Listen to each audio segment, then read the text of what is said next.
দুধ দিয়ে রান্না করা অদ্ভুত মজার এই মাংসটা রান্না করার সময় দেখতে এত সুন্দর হয়, কমপ্লিট হওয়ার আগেই মন চায় তুলে একটু খেয়ে নিই। আসসালামু আলাইকুম everyone, welcome back to my channel. আজকে আমি আপনাদের সাথে একদম ইউনিক ভাবে দুধ দিয়ে গরুর মাংস রান্না করে দেখাবো। আর এই মাংস রান্না করার সময় গ্রান এতটাই বেশি হয়, সবাই হাজির হয়ে যায় একটুখানি টেস্ট করার জন্য। ইনস্ট্যান্ট সব ধরনের মশলা সাথে সাথে বেটে রান্নাটা করা হয় বলে হয়তোবা মাংসটা এতটা ফ্লেভারফুল হয়। একদমই বাড়তি কোনো মশলার ঝামেলা নেই, খুবই কম মশলা এবং কমন কিছু মশলা দিয়ে এই মাংসটা রান্না করা হয়, তারপরও খেতে এত বেশি মজার হয়। শুধু গরুর মাংসই না, খাসি, দুম্বা, ওটের মাংস এভাবে রান্না করতে পারবেন, খেতে খুবই মজার হবে। ভিডিওটি অবশ্যই শেয়ার করে রেখে দিবেন, কারণ এই রান্নাটি খেতে এতটাই মজার হয়, আপনাকে অবশ্যই রান্না করে খেতে হবে। তাহলে কথা না বাড়িয়ে চলুন মূল রেসিপি শুরু করি। প্রথমে একটা হাঁড়িতে নিয়ে নিচ্ছি 1 কেজি পরিমাণ ফ্রেশ গরুর মাংস। আমি বাজার থেকে কিনে এনে সাথে সাথে মাংসটা রান্না করছি, তবে আপনারা কিন্তু ফ্রিজে থাকা মাংস দিয়েও রান্নাটা করতে পারবেন। এখানে আমি একদম হাড় চর্বি সহ মাংসটা কেটে ধুয়ে পরিষ্কার করে নিয়েছি।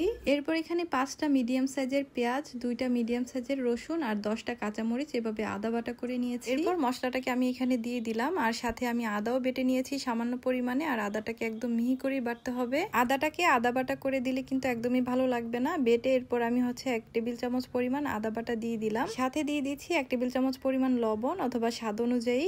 এরপর এখানে 1 টেবিল চামচ পরিমাণ দিয়ে দিচ্ছি ধনিয়ার গুঁড়া, আর 1 টেবিল চামচ পরিমাণ দিয়ে দিচ্ছি জিরার গুঁড়া, আর 1 চা চামচ দিয়ে দিচ্ছি কালো গোলমরিচের গুঁড়া, যদি আস্ত থাকে আস্ত দিলে হবে। এরপর এখানে 7-8টার মতো দিয়ে দিচ্ছি লবঙ্গ, আর দিয়ে দিচ্ছি ছোট টুকরা করে রাখা 5-6টার মতো দারচিনি, আর ছোট এলাচ দিয়ে দিচ্ছি 8টা, আর সাথে 2টা দিয়ে দিচ্ছি তেজপাতা।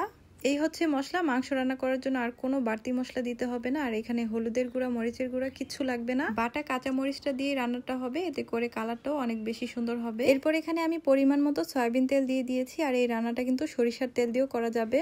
এরপর সব মশলাগুলোকে মাংসের সাথে ভালো করে মেখে নিতে হবে। আদা, রসুন, পেঁয়াজ আর কাঁচামরিচটা একদম ইনস্ট্যান্ট বেটে দিতে হবে, তাহলে কিন্তু এই মাংস রান্নার আসল টেস্টটা আপনি পাবেন। মাংসটাকে ভালো করে মেখে নেওয়ার পর আমি এভাবেই রেস্টে রেখে দিব কিছুক্ষণের জন্য। এই ধরেন 10 থেকে 20 মিনিটের মতো আমি মাংসটাকে এভাবেই রেস্টে রেখে দিয়েছিলাম।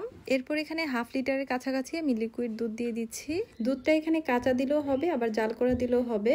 আমি এখানে জাল করা দুধ 1/2 লিটার পরিমাণ দিয়ে দিলাম। এখানে আর কোনো পানি ব্যবহার করা হবে না, এই দুধটা দিয়েই হচ্ছে মাংসটা সম্পূর্ণ রান্না করা হবে। এরপর একটা ঢাকনা দিয়ে ঢেকে আমি এভাবেই মাংসটাকে রেস্টে রেখে দিব 1 ঘন্টার জন্য। হাতে যদি সময় না থাকে তাহলে 10-20 মিনিট রেস্টে রেখে দিলেই হবে। 1 ঘন্টা পর আমি মাংসটাকে রান্না করার জন্য চুলায় হাঁড়িটা বসিয়ে দিলাম।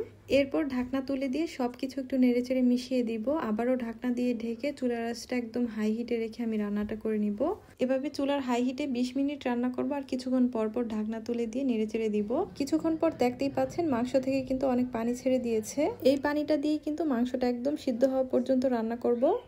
তো আবারও একটু নেড়েচেড়ে দিয়ে ঢাকনা দিয়ে ঢেকে দিচ্ছি। কিছুক্ষণ পর যখন মাংসটা প্রায় সিদ্ধ হয়ে পানিটাও প্রায় টেনে যাবে, ওই পর্যায়ে হচ্ছে চুলার আঁচটাকে একটু কমিয়ে দিতে হবে। চুলার আঁচটা কমিয়ে দিয়ে মাংসটাকে একদম সফট হয়ে আসা পর্যন্ত রান্না করে নিতে হবে। পানিটা যখন একদম টেনে গিয়ে ঝোলটা একদম মাখা মাখা হয়ে গিয়েছে আর তেলটাও উপরে বেশি উঠেছে, ওই পর্যায়ে হচ্ছে এখানে কিছুটা পরিমাণে পেঁয়াজের বেরেস্তা দিয়ে দিচ্ছি।